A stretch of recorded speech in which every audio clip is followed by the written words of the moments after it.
நடிகை சரோஜா தேவி அவர்களோட மணி பர்ஸ் ஒன்று சமீபத்தில் கிடைச்சிருக்கு அப்படின்னும் அதை பார்த்து அவங்களோட ஃபேமிலி மெம்பர்ஸ் பயங்கரமாக ஷாக் ஆகியிருக்காங்க அப்படிங்கிற தகவல் தான் சமீபத்தில் கிடைச்சிருக்கு.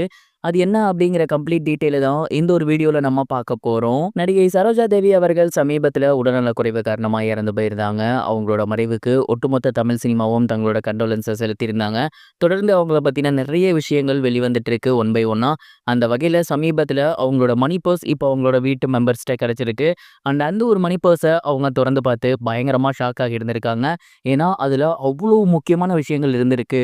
அந்த ஒரு மணி பர்ஸை ஓப்பன் பண்ண உடனேயே பார்த்தீங்கன்னா அதில் முதல் விஷயமா அவங்களோட ஃபேமிலி ஃபோட்டோஸ் இருந்திருக்கு. அண்ட் அதுக்கப்புறம் பார்த்தீங்கன்னா அந்த ஒரு பர்ஸில் அவங்களோட டீட்டெயில்ஸ் வந்து இருந்திருக்கு. அதாவது இந்த ஆதார் கார்டு, பேன் கார்டு இந்த மாதிரியான முக்கியமான விஷயங்கள் அவங்களோட டீட்டெயில்ஸ் இருந்திருக்கு. அது போக அவங்களோட மெடிக்கல் ப்ரிஸ்கிரிப்ஷன் இருக்கு.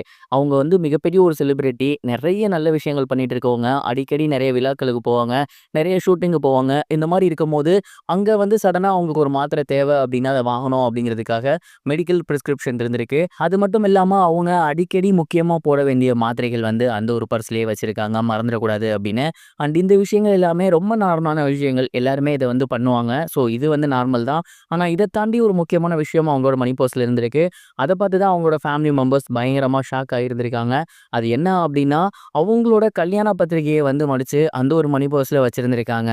இந்த ஒரு விஷயத்த அவங்களோட ஃபேமிலி மெம்பர்ஸ் கொஞ்சம் கூட எதிர்பார்க்கவே கிடையாது அப்படின்னு தான் சொல்லணும். ஏன்னா அவங்களுக்கு கிட்டத்தட்ட பல வருடங்களுக்கு முன்னாடி கல்யாணம் ஆகியிருக்கு.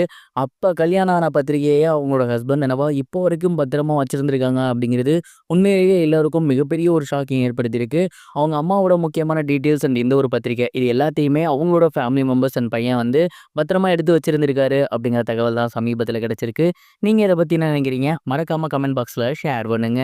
இது ஒரு புறம் இருக்க தெலுங்கு ரசிகர்களுக்கு அடுத்தடுத்து மிகப்பெரிய ஒரு சோகம் அப்படின்னு தான் சொல்லணும். ஏன் அப்படின்னா பிரபல நடிகரான ரவிதேஜா அவர்களோட அப்பா பூபதி ராஜகோபால் அவர்கள் சமீபத்தில் உடல்நலக்குறைவு காரணமாக இறந்து போயிருக்காரு அப்படிங்கிற தகவல் வெளியாகி டோலிவுட் இண்டஸ்ட்ரியில எல்லாருக்கும் மிகப்பெரிய ஒரு சோகத்தை ஏற்படுத்தியிருக்கு. தெலுங்கு சினிமாவில் ரொம்பவே கஷ்டப்பட்டு தனியாளா வளர்ந்து மிகப்பெரிய ஒரு இடத்துக்கு போனவர் தான் ரவிதேஜா அவர்கள். இவருக்குன்னு அங்கே மிகப்பெரிய ஒரு ரசிகர் கூட்டம் இருக்காங்க.